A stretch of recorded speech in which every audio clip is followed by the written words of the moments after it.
Estoy renunciando justamente para que mis hermanas y hermanos, dirigentes, autoridades del movimiento al socialismo, no sean hostigados, perseguidos, amenazados. Lamento muito. De um lado, o ex-presidente Evo Morales, que se diz vítima de um golpe e renunciou em meio a graves denúncias de fraude na controversa eleição que lhe daria um 4º mandato consecutivo, mesmo sem previsão constitucional. Do outro, uma oposição que se uniu à polícia e às Forças Armadas para pressionar Evo a deixar a presidência. Sugerimos ao presidente do Estado que renuncie a seu mandato presidencial, permitiendo a pacificação e o mantenimento da estabilidade por el bien de nuestra Bolívia. Entre os dois lados, a Bolívia, com seus 11 milhões de habitantes, um vácuo de poder e dias de alta tensão.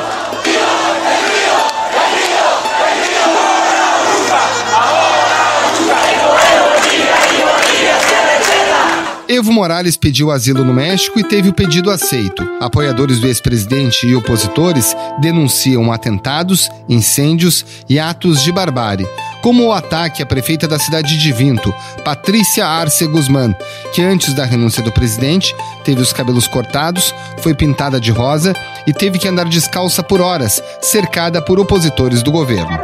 Estou em um país livre e não vou calhar.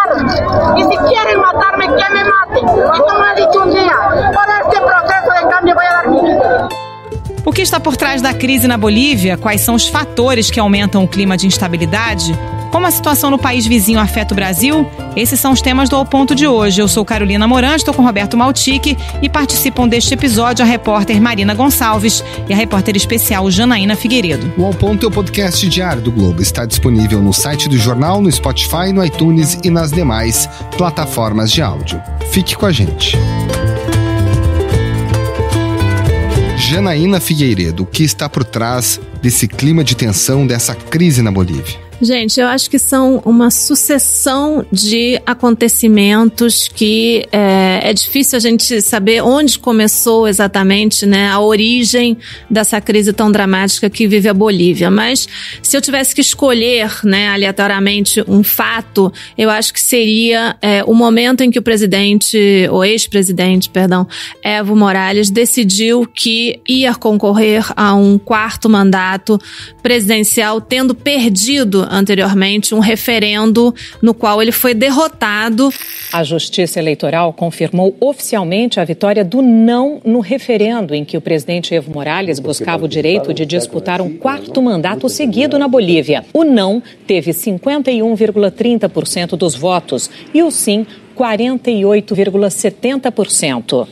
E se ele tivesse respeitado esse resultado, ele não poderia, né, concorrer a esse 4º mandato. Eu acho que essa decisão acentuou na Bolívia a imagem negativa do presidente em termos de perfil de governo, de perfil de governante e um pouco essa sensação, né, de que um autoritarismo estava se instalando no Palácio Quemada, né, o Palácio de Governo da Bolívia, porque o presidente claramente demonstrou que não respeitaria o resultado de uma votação popular e que buscaria a maneira de continuar no poder, né, de continuar se reelegendo. Eu acho que foi um momento crucial dessa crise. Eu acho que ali começou a se deteriorar rapidamente o apoio a Morales, não só, obviamente, as críticas por parte dos opositores se intensificaram, mas dentro dos ambientes e dos setores nos quais ele, contava com amplo respaldo, sindicatos, os próprios movimentos indígenas. Isso não foi bem visto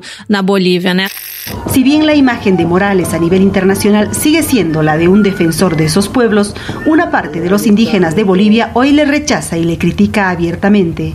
Essa insistência de tentar um 4º mandato. Durante toda a campanha eleitoral, ele era chamado por seus adversários de o candidato ilegal, né? Isso foi muito marcante durante toda a campanha e ficou muito claro que essa seria e foi a eleição mais difícil para Morales desde que ele chegou ao poder em 2006. Janaína, como explicar essa insatisfação da população com o presidente Evo Morales, se a gente levar em conta a situação econômica, né? Nesses anos em que o Morales esteve à frente da presidência, a economia cresceu, a pobreza caiu, houve inclusão de populações indígenas que antes eram marginalizadas. Carol, eu acho que o problema na Bolívia, e pelo que eu conversei com vários especialistas, realmente não tem nada a ver com a situação econômica, e eu acho que é muito importante saber diferenciar esses elementos. Economicamente, socialmente, o governo de Evo Morales foi muito bem sucedido e muito mais em comparação com os vizinhos e com o momento que vive a América Latina. A Bolívia cresceu e melhorou de maneira expressiva indicadores, como você mencionava, de pobreza. Por outro lado, no aspecto político, é aí onde surgem as maiores e as grandes críticas ao presidente Evo Morales, porque existe muita insatisfação em relação ao vínculo que ele estabeleceu entre o executivo e o judiciário, tanto que essa quarta candidatura na qual ele insistiu, apesar de ter sido derrotado num referendo, foi possível graças à decisão de um tribunal que a suposição, né, a denúncia que se faz é que ele controla esse tribunal e por isso ele conseguiu essa resolução que permitiu sua quarta candidatura. E aí houve um segundo erro, porque ao mesmo tempo que ele manipulou, né, as instituições para garantir essa nova tentativa, na apuração dos votos, onde ele disputava com o Carlos Mesa e aparentemente havia um cenário acirrado, houve um apagão no meio da apuração dos votos e depois ele aparece com margem suficiente para vencer em primeiro turno, dando margem novamente a suspeitas de fraude. A Organização dos Estados Americanos colocou a apuração em dúvida e quer um segundo turno. A oposição faz protestos em pelo menos 9 cidades. Isso certamente também encorajou a oposição. Essa nós sabíamos, fizemos várias matérias, era a eleição mais difícil para Morales, era a eleição mais acirrada. E voltando à sua pergunta, Carol, não era pela economia, era pela política, era pelos questionamentos, escândalos de corrupção envolvendo seus funcionários e essa, enfim, clara intenção muito questionada de se perpetuar no poder. E aí, como diz o Maltic, chega a eleição, o dia da eleição, nesse ambiente todo que a gente está descrevendo. E a Bolívia tem 2 tipos de apuração, né? Tem a contagem rápida e tem a contagem final. A contagem rápida, no mesmo dia, aponta um segundo turno, né? E o próprio Carlos Mesa sai dizendo, bom, vitória, teremos segundo turno. E, de repente, aquilo é suspenso, né, por várias horas, né? Por um dia inteiro, praticamente. Por um dia inteiro, fica esse clima de vai ter ou não vai ter segundo turno, e quando volta, né, a informação oficial é de que não vai haver segundo turno e que Morales tinha vencido a eleição. É bom lembrar que na Bolívia, como na Argentina, eles têm o mesmo sistema. Para ganhar, você tem que ter mais de 40% dos votos, com pelo menos 10 pontos de diferença em relação ao segundo colocado, ou mais de 45%. Né? E nessa última divulgação de dados, Morales tinha mais do que 45%, então era consagrada a sua vitória em primeiro turno, e aí veio toda essa onda de questionamentos e de protestos e aceitação por parte do governo, né, de uma auditoria feita pela Organização de Estados Americanos, a OEA, que já soltou um documento preliminar que foi o que levou Morales a aceitar a realização de novas eleições pouco antes, né, de finalmente terminar renunciando. Convocar a novas eleições nacionais que mediante el voto permitan al pueblo boliviano elegir democráticamente a sus nuevas autoridades, incorporando a nuevos actores políticos. A OEA ainda não fala em fraude, porque a auditoria ainda está, né, acontecendo, mas fala em irregularidades graves nesse processo eleitoral. E foi o suficiente para que Morales aceitasse a realização de novas eleições. Só que a sensação que nós temos é que chegou tarde, né?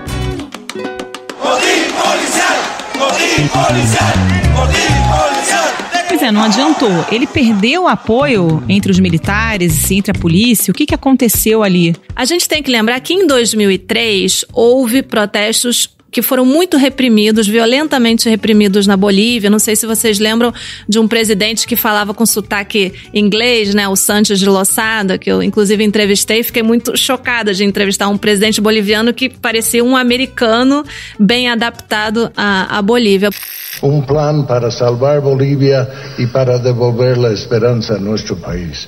Bom, ele viveu momentos de muita tensão e ele reprimiu violentamente os manifestantes. Era uma época em que Evo Morales era um líder opositor muito ativo e houve quase 60 mortes naquele momento, né? Mas no ano de 2003. Então, isso criou um trauma nas Forças Armadas bolivianas. A informação que eu tenho é que houve aí uma discussão entre as Forças Armadas e o Executivo sobre o que fazer com essas manifestações que continuam lá na Bolívia, e que os militares se negaram enfaticamente a qualquer tipo de repressão, justamente pelo trauma do Santos de Losada. E isso teria levado à situação de pedir a renúncia do presidente Evo Morales e finalmente a saída do presidente, tudo o que está se dizendo depois disso, de ruptura democrática, golpe, etc.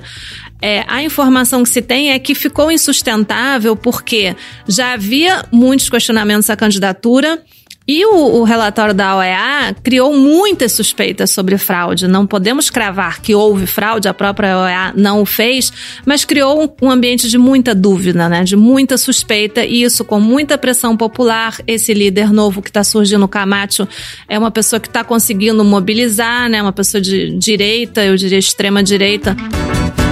Escuchamos al presidente Morales que nuevamente se ha equivocado, se ha arrogado lo que no le corresponde, ha cometido delitos, pero sobre todo continúa con su ánimo de confrontación, pues no ha llamado a la pacificación del país. Vale até a gente detalhar um pouquinho esse personagem, porque ele é o presidente do Comitê Cívico de Santa Cruz. Pra gente aqui no Brasil é até um pouco difícil de entender, porque ele não é exatamente um líder político, né, com um cargo parlamentar nem nada disso, mas ganhou uma força muito grande na oposição ao Evo Morales, né? Para os bolivianos ele é um líder político, porque os comitês são atores políticos muito importantes. Não, ele não é nenhum legislador, não é prefeito, não é governador, mas ele se transformou num líder de peso nessa história. E é interessante a gente ver que não existe uma união da oposição, né? O Carlos Mesa não se dá muito bem com o Camacho, a gente sabe isso, inclusive a foto que causou também pavor em muitas pessoas, e surpresa foi a do Camacho dentro do Palácio Presidencial, com uma bandeira e uma bíblia, né? Ele foi fotografado, aquela foto foi muito impactante, em meio, né, a essas denúncias de golpe, enfim, realmente a gente está vendo cenas impactantes e preocupantes na Bolívia. O Carlos Mesa não entrou ao Palácio Presidencial, os militares não entraram ao Palácio Presidencial. Eu tenho conversado nas últimas horas com vários especialistas, não só em Bolívia, mas na região, né? Uma delas é a Marta Lagos, que é diretora da ONG Latino Barômetro. Para ela, sim, houve um golpe, para Marta Lagos, mas um golpe diferente, né? Não houve um golpe no qual foi dissolvido o parlamento, os militares declararam, sei lá, uma junta de governo. Foi um golpe, ela disse assim, moderno, diferente, não dos anos 60, 70. Os militares não tomaram o poder aún, ¿ya? Pero un golpe de Estado en el sentido de que le dieron un ultimátum a Morales y Morales se asustó. Outros falam em ruptura democrática, enfim, eu acho que é um debate que está se instalando, né? A eleição na Bolívia preocupa, não? Preocupa. A OEA deu uma nota, né, que no mínimo suspeita a apuração, e nós aqui estamos na mesma entoada. Para o Brasil, a Bolívia é especialmente importante por conta da produção de gás. O Brasil hoje tem grandes contratos com a Bolívia. O quanto que essa crise afeta nossa relação com os bolivianos para o fornecimento de gás?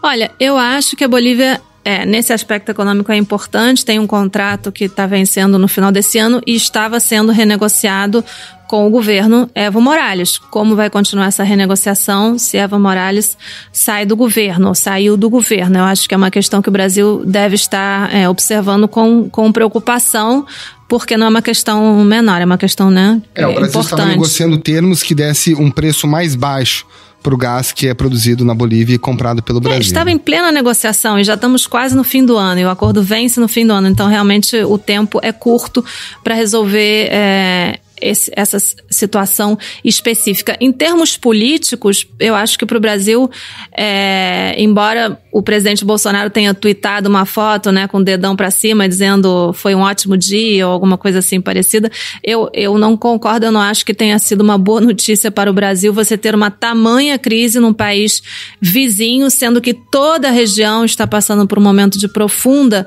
instabilidade, e o Brasil não tem com quem se relacionar nesse momento, né? A relação com Evo Morales não era horrível, não era ruim. Vale lembrar, Evo Morales esteve na posse do presidente Bolsonaro. Em termos de política externa, como em muitos outros aspectos, ele era um chefe de Estado essencialmente pragmático, né? Volto a dizer, fez um acordo ali e conviveu muito bem com o pessoal do departamento de Santa Cruz, e assim ele era em muitos aspectos. Para vir na posse de Bolsonaro, eu acho que foi um gesto bastante importante.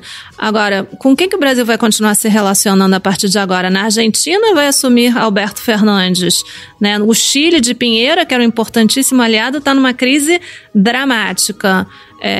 O Paraguai, depois daquela confusão de Itaipu, praticamente desapareceu. Enfim, sobrou Colômbia, que não é dos vizinhos mais importantes. Com os Estados Unidos a relação não está rendendo os frutos esperados, então eu não acho que seja uma boa notícia para o Brasil, mas acho que a gente ainda tem muita apuração para fazer nesse sentido. Nós hoje divulgamos uma matéria mostrando que o Camacho esteve em Brasília há alguns meses, reunido com o chanceler Ernesto Araújo. Ainda não está muito claro o motivo dessa reunião, como ele chegou ao nosso chanceler e qual era o interesse do Itamaraty nessa reunião. Então eu acho que, assim, em termos gerais não é uma boa notícia para o Brasil, mas eu acho que ainda falta apurar muito bem como o Brasil ficou sabendo, não ficou sabendo, que tipo de relação ele teve nessa situação toda da crise boliviana. Janaína, obrigada pela participação. Até a próxima. Obrigada a vocês. Valeu, beijo. Da Associação de Suboficiales, Sargentos, Cabos e Policias da Guarnición Policial de Santa Cruz, quero declarar públicamente que estamos arraigados al pueblo y el pueblo está arraigado con nosotros. Somos el pueblo. Marina Gonçalves, essa crise na Bolívia parece estar longe do fim, né? Vão tentar uma saída no Congresso hoje. Ainda está um pouco complicado de explicar quem vai assumir. A linha sucessória está vaga, todo mundo renunciou. E uma pessoa da oposição, a senadora Jeanine Áñez, reivindicou a linha sucessória. Hoje ela convocou no Congresso uma sessão para discutir quem assume interinamente enquanto essa situação não se resolve. Hoje essa sessão vai acontecer, mas é bem difícil que saia algum resultado final, já que a bancada é majoritariamente governista do partido do presidente Evo Morales, então dificilmente vai ser aprovado um nome da oposição como ela quer. E aí, nesse cenário, como é que fica? Nesse cenário, ainda estamos para entender qual vai ser o papel das Forças Armadas e da polícia, que pediram a renúncia do Evo no domingo. Ratificamos nuestro compromiso de no confrontación con la sociedad a la cual nos debemos y servimos, promoviendo así la convivencia pacífica entre hermanas y hermanos de este territorio patrio. Por enquanto, diante dos protestos que aumentaram bastante depois da renúncia, as Forças Armadas anunciaram que vão proteger as ruas, mas não falaram ainda em tomar poder. Então ainda é uma incógnita qual vai ser esse papel. Pois é, porque a gente teve episódios muito violentos, né, de ataque a casas de parentes, partidários do Evo Morales. A gente teve uma prefeita que foi atacada, coberta com tinta. Do outro lado, jornalistas também que foram atacados de oposição ao Evo Morales. Você tem dos dois lados. Sim. No domingo, o próprio Evo falou que denunciou que a casa dele estava sendo incendiada. Ontem, o candidato Carlos Mesa, que foi o que perdeu para o Evo nas eleições, também anunciou que temia que um grupo de pessoas estava se dirigindo à sua casa. Então, dos dois lados, há essas denúncias de violência. No começo da semana passada, a prefeita de uma cidade perto de Cochabamba foi agredida, foi humilhada, teve os cabelos cortados, e foi quando começou a se perceber que a violência estava chegando num limite, né? E até agora As Forças Armadas ainda não foram para as ruas, estão anunciando esse plano que ainda não se sabe qual vai ser o efetivo, mas a violência, enquanto isso, está aumentando. Dá para se dizer qual é a região que está mais tensa? Há alguns pontos. La Paz teve bastante denúncia de brigas, mas as mortes que aconteceram no começo da semana passada foram em Cochabamba e em Santa Cruz, que é o reduto da oposição mais radical, que é liderada pelo Luiz Fernando Camacho. Ele é o que está instigando mais os grupos mais violentos, e na cidade reduto dele, que é Santa Cruz. Bom, então, pra gente resumir, o dia de hoje vai ser bem importante, né? Com esse embate no Congresso, por vias normais, nomearia-se alguém para assumir interinamente e convocaria-se novas eleições, mas não sabemos se vai ser possível, né? Isso. A própria OEA, a Organização dos Estados Americanos, que fez uma auditoria, que anunciou no domingo que levou à renúncia algumas irregularidades na votação, pediu que essa sessão hoje aconteça para se resolver de maneira pacífica esse vazio institucional de poder que está na Bolívia, mas não se sabe se com a oposição, com minoria no Congresso, essa sessão vai acontecer de maneira pacífica. Marina Gonçalves, obrigada pela participação. Até a próxima. Até a próxima, gente. Tchau, Valeu, tchau. Marina. Um beijo. Tchau.